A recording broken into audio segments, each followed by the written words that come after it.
Welcome to the Illusion Breakdown series. This is episode 1, and today we will be talking about illusion presentation, justification, and motivation. My name is JC Sum. How are you doing? It's great to be here. This is quite an interesting topic because not many illusionists necessarily go to the about illusion presentation in terms of justification and motivation.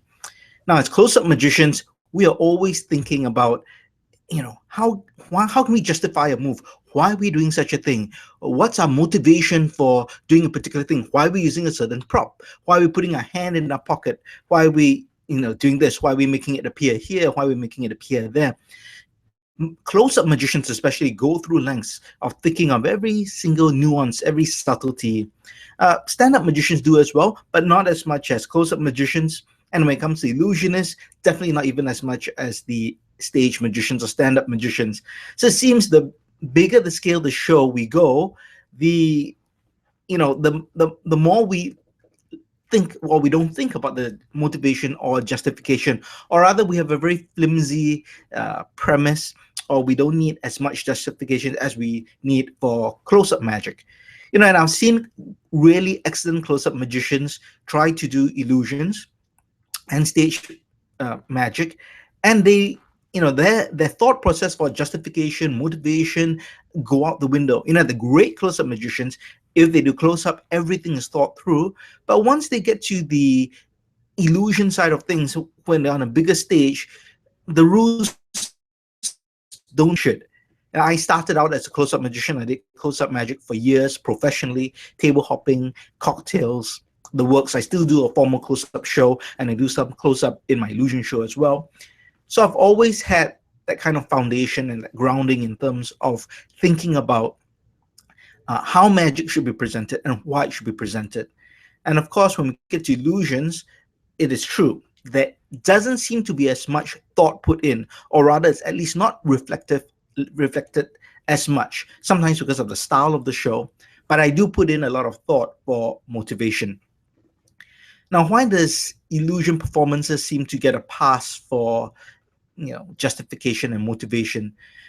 I think sometimes it's the context. When you're performing a large illusion show, which is all about flash and spectacle, sometimes that goes out of the window because the costumes, the dances, the pyrotechnic, the lighting seems to maybe distract from the need of too much, motivation. The audience kind of suspends their disbelief and just enjoys the show, taking it that it is just a performance, a spectacle. So they're ready to just enjoy and they turn off the brain kind of to just watch it. So I think that's part of the reason. Another reason is sometimes maybe it's the distance from stage. So people don't think there's magicians, rather, or illusionists don't think there's as much need to be so subtle because the distance is so may not necessarily pick up on certain things. So for example, if you are triggering a secret trap door, now if you are 20 feet away, the audience might not be able to see such a small motion from such a distance, especially if it's a bigger prop. But for a close-up magician, if you have to sneak your hand into your pocket and the audience is just literally 3 feet away from you, you can't get away with that without raising suspicion. Now, I'm not saying this is right, but I'm saying these are possible reasons why illusionists don't seem to have as much motivation and justification in the illusion presentation as opposed to close-up magicians. But in this webinar, we're going to talk about different ways we can improve our justification and motivation. So let's start off with the very basic, and that will be the reason why effects are happening. And that's the first thing they think about. Why are you doing a particular act? Well, this is magic. So actually, in most cases, we don't really have a reason why we're doing it. We're doing a reason because we are going to show a demonstration of the impossible. Now, some people like to frame this with a presentation with a storyline or a narrative. So for example, it could be, meeting a girl in a park, doing some magical effects for her to amaze her, impress her, and eventually, they go off happily ever after. So that's a kind of a premise or storyline. Now, but the thing is, it's still artificial. Yes, you're giving motivation and context to the effects you're doing in that particular performance, but you're just framing it with a presentation. Now, that's great because that is one reason or one motivation why you're doing a series of effects. But it's not always necessary. So don't think the only way to give motivation to an illusion presentation is by doing one of these theatrical stories or narratives, although it is very popular. But again, remember, it's still loosely veiled. For example, you might have the, oh, magician gets caught by bad guys, is put in a cage, escapes from the cage, treasure or something. So these, to me, while they may give some loose motivation, it's still very flimsy. I mean, that premise is not very believable. So, we are asking our audience to suspend their disbelief when we give a presentation like that. Although it does give some motivation to a presentation. But it's a good premise. I mean, one of the best recent examples of such a premise would be Nightmares, a great FISM winning act for illusions.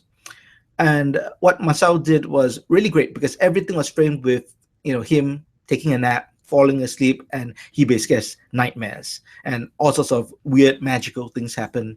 But it starts off with a bed, him in pajamas, getting in bed, turning on the alarm, and covering himself with a sheet, and stuff happens. I wouldn't give it away. By the end of the day, it comes full circle because the alarm goes off and he wakes up back in his bed. So everything he saw was a nightmare. So it's beautifully executed, and it's got a very basic premise, but it gives you reason why all these weird things are happening. But because of the way it's presented and the closure he gives at the full circle nature of the routine, it works really well. So you should Google and try YouTube that particular video performance. But not all illusion acts or shows have to have a premise like that, because if you think about it, not all close-up magic effects have that same premise as well, right? You don't really necessarily have a story. There are not many close-up acts which is a full narrative or story from start to finish. But if you take the example of close-up magic, they can set up a premise through a presentational pattern. So for example, a nice one would be, well, the premise of a gambler and a magician. So it's a nice plot, right? Gambler versus magician. And they use that as the starting point of the premise to show, let's say, a series of 4 ace tricks.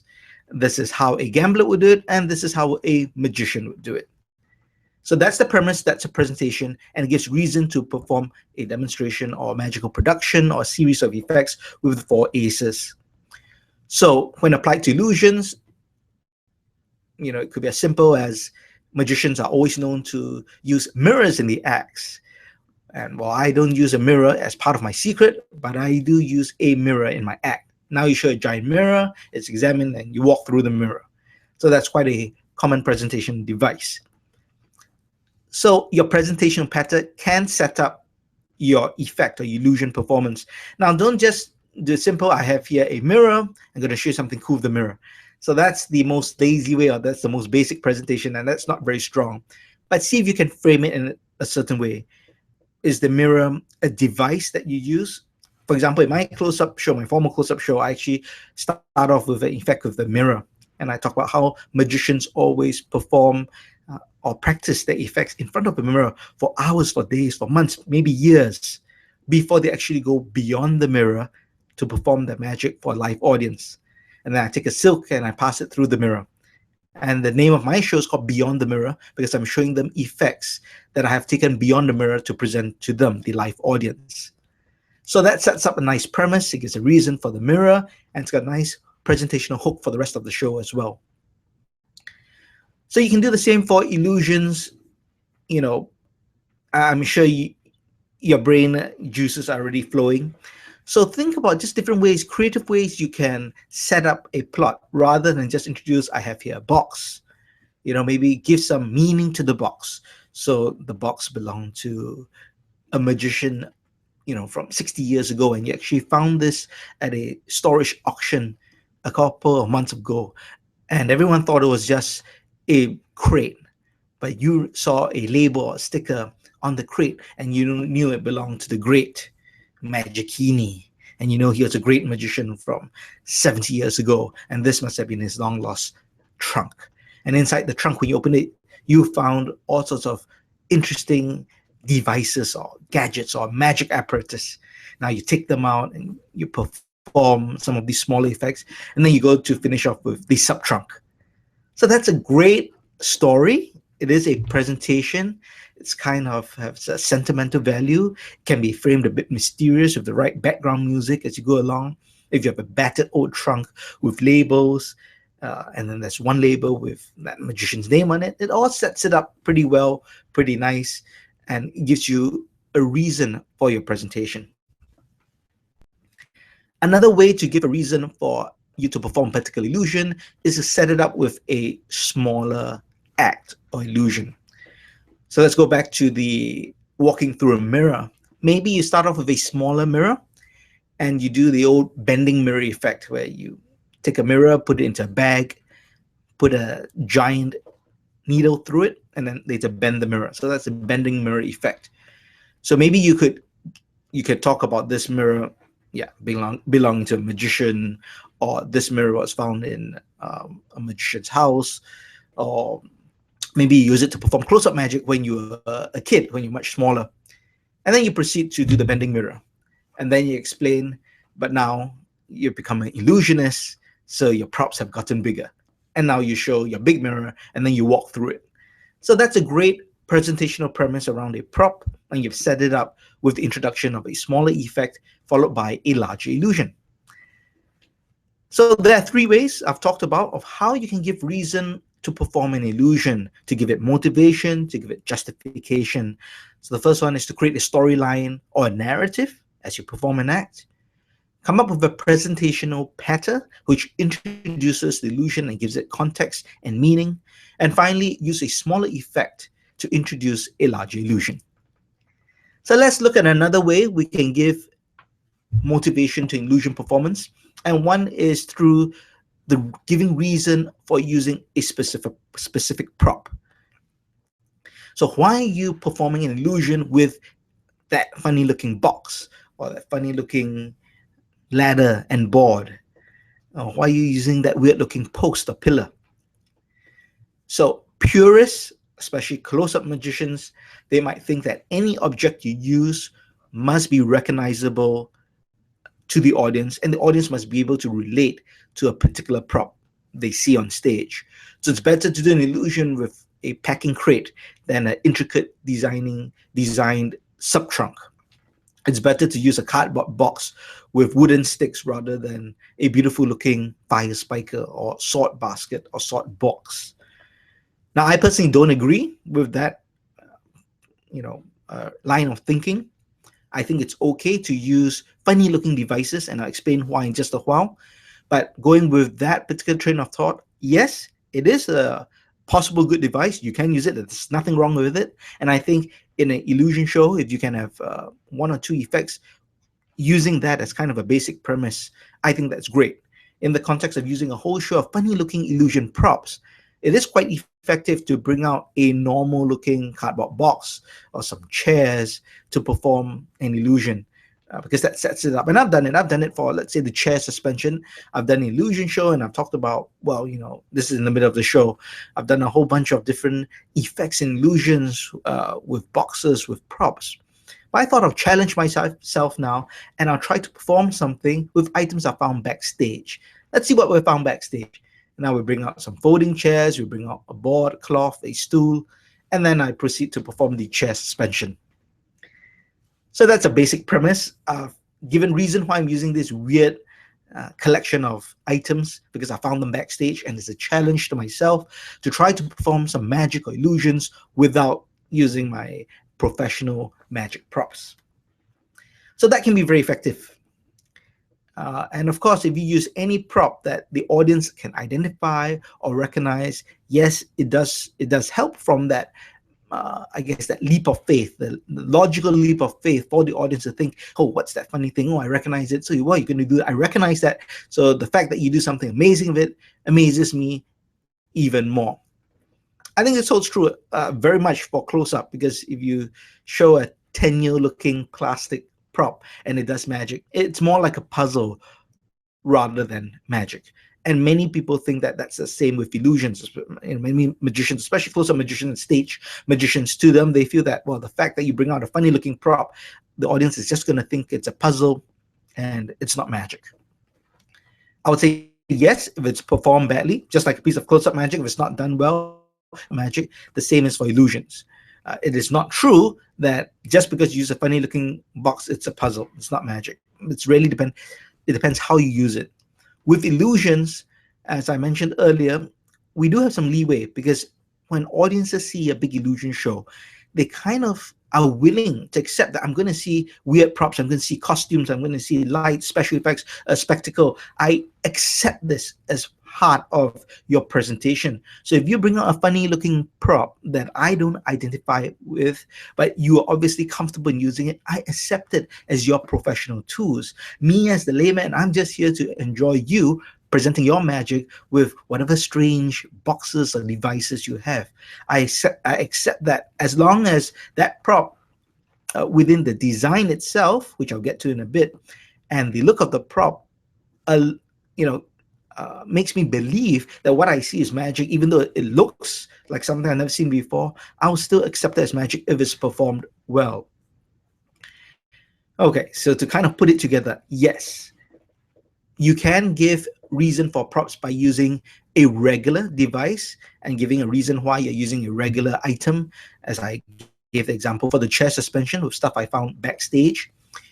Or you can bring up props which they look, like something like a filing cabinet. Instead of a box, you bring out a filing cabinet. You say that, well, the audience might recognize this because there's something they might find in the office, but me as an illusionist, I use the filing cabinet a bit differently. And now you put a girl in the filing cabinet and you kind of use the drawers, to divide her into multiple pieces. So that's one way. You're using an ordinary device or ordinary item that the audience might relate to and creating a magical happening with it. I have an illusion called Walk Through the Winery in my book Illusionary Departures. And it's a very neat illusion, very motivated, full of justification, because I bring out a short cabinet, maybe about 5 feet high, and there are 3 rows of wine bottles, 3 bottles on each row. So there are 9 wine bottles within a wine cabinet. So the 9 bottles kind of equally spaced out frame and fill up the wine cabinet. And the audience can see through it. And I basically can get someone, ask them to pick one of the wine bottles or point to it. I take it up. I perform an airborne glass with it. I put it back. And I put a cover in front of the cabinet. And I proceed to walk through the cabinet, through the wine bottles, through the shelves. So that's an example of using a prop that the audience can relate to, because it looks just like an ordinary wine cabinet. They recognize what wine bottles are. They recognize just a normal looking cabinet. And because I am able to prove that the wine bottles are solid, they accept everything as legit. In form of a presentation, I can bring it out and say I'm a collector of wines, or I like my different wines and I brought my collection, or I've decided to put 2 of my passions together, wine and magic. So that's an example of how I've used an ordinary looking object to give reason for a particular prop I'm using on stage. Now, what happens if we have a funny looking prop? There's no reason to have a specific looking prop and we are using it to create an illusion. I have tons of these props. Many professional magicians have these weird contraptions that have absolutely no reason. And, it's still magical when done well for the audience. And the reason is similar to a premise that Darwin Ortiz wrote in his book Strong Magic, which I strongly recommend you read, by the way. It's a close-up magic book, but applies for all forms of magic. It's about justification, motivation, and the presentation of close-up magic. And in it, he has a chapter called The Intriguing Prop. And he talks about how it is sometimes allowable for a magician to bring out a weird-looking set of props, a strange small wooden box, 3 silver cups, a stick with 2 metal bits at the end. The audience allows it if it's introduced as an intriguing prop, or it's just introduced as a prop, which they have that no one else has. And the audience accepts this because you are a magician. You're bringing out an intriguing prop. You're bringing out, oh, what's this device? The audience might be thinking, what's those three cups? What's so special about these silver cups? Why don't I use silver cups at home? And the magician gives a reason why he's using this silver cups, or he just brings it up and says, I'm a magician. I'm going to show you a classic in magic using three cups and a wand and three balls. And the audience accepts it, and you do amazing magic with the cups and balls. That same line of logic is what I feel can be applied to illusions as well, with that bit more leeway that the audience expects to see a spectacle, expects to see strange props and costumes and effects, etc., for a stage show. So an illusion show can get away with these intriguing props. Everything's an intriguing prop. I bring up this, wow, what's this weird contraption with metal legs, with gears and spikes? Ooh, that looks so cool. That looks so interesting. That is your intriguing prop. And there's no reason that you're using other than you're an illusionist and you're giving a spectacle, giving a performance, and you're going to show them some magic with this incredible prop. Now, this doesn't mean the prop can be illogical in design or shape, in terms of giving deceptiveness, which I'm going to talk about in just a while. I'm just talking about the premise of the prop. So to me, it is perfectly fine to bring out a weird-looking box with swords and saws, and to me, it's often stronger than bringing out a cardboard box with wooden skewers. It's both different. Now, if you're doing a performance on a Las Vegas stage or a giant cruise liner, people expect production value. They expect to see impressive, expensive-looking props. It's all part of the show. They just expect it. So they will never question it. In fact, if you don't bring it out and you're billed as an illusionist and all your props are cardboard boxes, it can hurt your credibility and standing as a professional illusionist. Of course, if you're performing for a high school talent show and you're performing on a simple school stage with basic lighting and a basic cloth backdrop, sure, the audience doesn't expect you to bring out. In fact, it would be strange if you start bringing out a troop of girls dressed skimpily with monstrous huge prop. But if you bring out a cardboard box and skewers, that will actually and may work perfectly. If you're doing a TV show and you're doing some street illusions, definitely cardboard box with skewers work better than a strange looking sword box. So a lot does depend on context. So I'm talking from the point of view you're performing on a proper stage and you're trying to produce and stage a very visual, large-scale show to reflect your branding as illusionist. So that's the context where I'm coming from. Therefore, I think it's okay for you to bring out weird-looking props or for that to be an intriguing prop. That's perfectly fine, and that's good enough reason to give reason for using a particular prop. However, this now segues into design motivations. So let's accept that we can use different various props, even if they are strange looking to the audience in an illusion show. That's accepted. However, you still need motivation for design. Basically, you need good design to create deception. Just because it looks strange that the audience doesn't relate to it, doesn't mean you can build a prop in any fashion. You still need good motivation. Okay, so what am I talking about specifically? Let's just think about base designs. Now, an illusion utility base is a utility in the art of illusion, which allows someone to hide inside what we call load space. I'm trying to say this without giving away too much.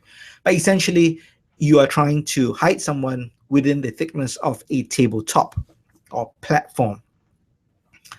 And if you like more information on illusion bases, check out Rand Woodbury's book, The Base Book.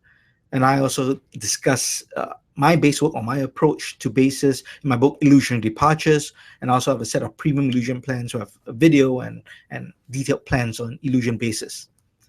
But essentially, this platform or base should look as thin as possible. It should not look like it could fit anyone or anything inside. In all intents and purposes, this base is supposed to look like a platform top or tabletop for a box or container to sit on. And that is the basic justification. So the design motivation is this is a platform, it's a tabletop, it's attached to legs or casters, and it's to hold this box or container or crate on it. That is the design motivation. Therefore, to an audience, if and depending how big the container is that's sitting on top of it, that thickness of that particular table should be as thin as possible. If you are having a small 3-foot box, there's no reason for the base to be 1 foot thick. That's just illogical. And to an audience, that doesn't make sense. There's no motivation why that platform that 3-foot box is sitting on should be so thick. And then that becomes undeceptive because now they start thinking, that seems a bit fishy. However, if you have a tank, literally a tank, then it's perfectly conceivable that it sits on a platform 1 foot thick because it's a tank. It's so heavy, so you need something that thick, that heavy. So I expect I need a solid steel platform 1 foot thick to be able to take the weight of a tank.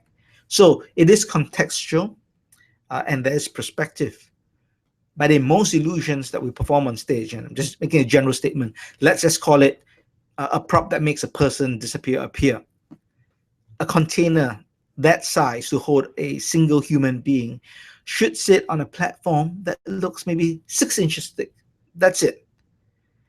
There's no reason for it to look any thicker, maybe 5 inches thick. That's how thick it should look like. So you just can't give, motivation for a very thick base or thick wall for a prop with the reason that, oh, this is an intriguing prop. This is a funny looking prop that illusionists perform and it's in the show, I accept this. No. When it comes to the deceptiveness of the design, that particular design motivation is still very important. You need to have context, perspective, proportion in the illusion design to give it a context and justification within your performance or presentation of the illusion. Color, coordination is also very important. The size, the relative size of a utility and the prop. So let me give you an example of a deceptive steps. This set of deceptive steps is another utility which allows someone to hide in basically a set of steps. Now, if your prop is a certain size and the steps too big in relation to the steps, that seems suspicious as well. Now, if your prop is all silver and red and suddenly you have steps which are only black and they're all big and black and they stand up completely from the prop, that's not deceptive as well because there's no justification, no logical reason why the steps are so big, so black and so bulky for this particular prop. However, if the steps were designed in congruence with the rest of the illusion prop, so it looks the same, it's all part of the same design, it's obviously one set of props, the audience can accept that and that can be accepted from a reason of why you're using these props and it'll still make the illusion deceptive.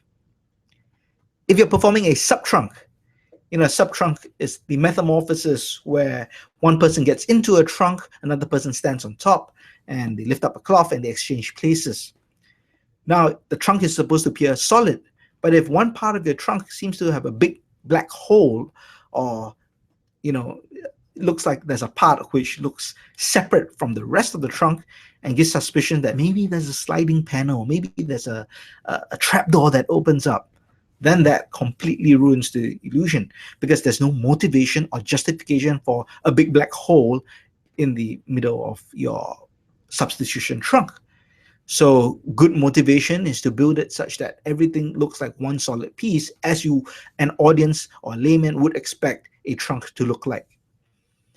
So these are all motivations and justifications when it comes to illusion design. So it's very important.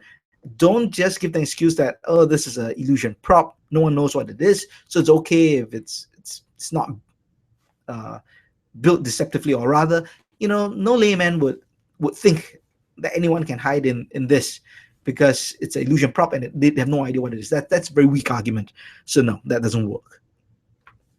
So I'm going to talk about two more aspects of motivation in an illusion performance. And this time I'm going to talk about movement. There are many illusions where we have to press a button, remove a pin, slide a panel in place.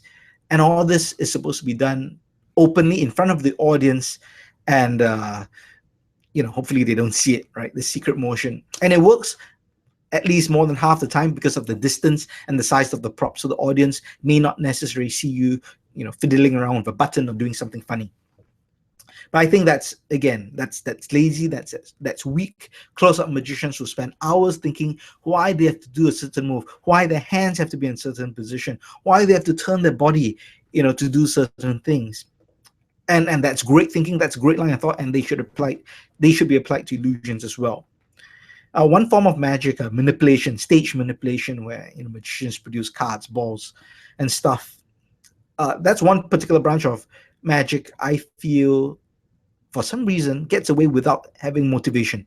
Now, if they need to steal something from the jacket, all they need to do is just turn their body away from the audience, steal it, and turn back.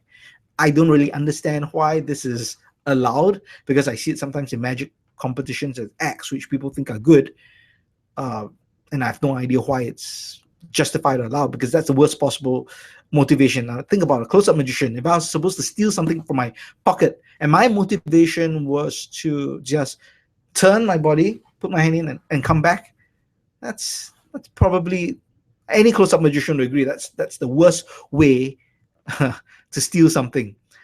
It's more motivated to put something in your pocket, and when you're taking your hand out, you are stealing something out. That's good motivation, because to the audience, your hand went into the pocket to put back a Sharpie or put back a card case, and they think nothing when your hand comes out, because your hand is supposed to come out from your pocket. And with good technique, you palm something out, they don't see it. So that's all good motivation for movement. But for manipulators, for some reason, they can steal stuff just by turning their body. I don't understand why, to this day. That's probably why I don't do manipulation as well. But illusionists sometimes do similar items as well. They just do stuff in front of the audience, and to me, that's not acceptable, especially when you can find ways to motivate a particular action. So let's say you have to, flick a switch or pull a pin or press a pin at the side of a prop. Then you need to figure out why you have to touch the prop. And there are many reasons you can touch the prop. You may need to turn it around. So your hands have to go on the prop to turn it around.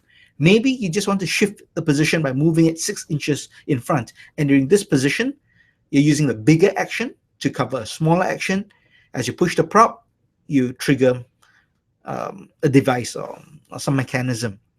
So you need to give reason why you're touching the prop, not just, do some magical movements, illusion, gestures, and then go to the prop, do it, and then come back and gesture, and magic happens. That's just weak again. That doesn't work.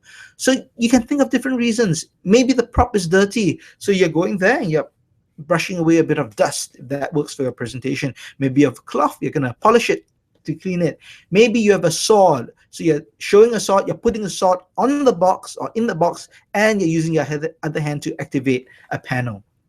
So this is all motivation. So think of the reason why you're touching the prop, or you're triggering, touching the prop to trigger a mechanism, and see how you can use your other hand to give motivation, use a larger action to cover a smaller action, or, maybe at least you have misdirection where dancers come out to do something and they shoot you for a second. Again, that's to me a bit weak, but you get the idea what I'm trying to say. Find motivation to perform certain actions of movements.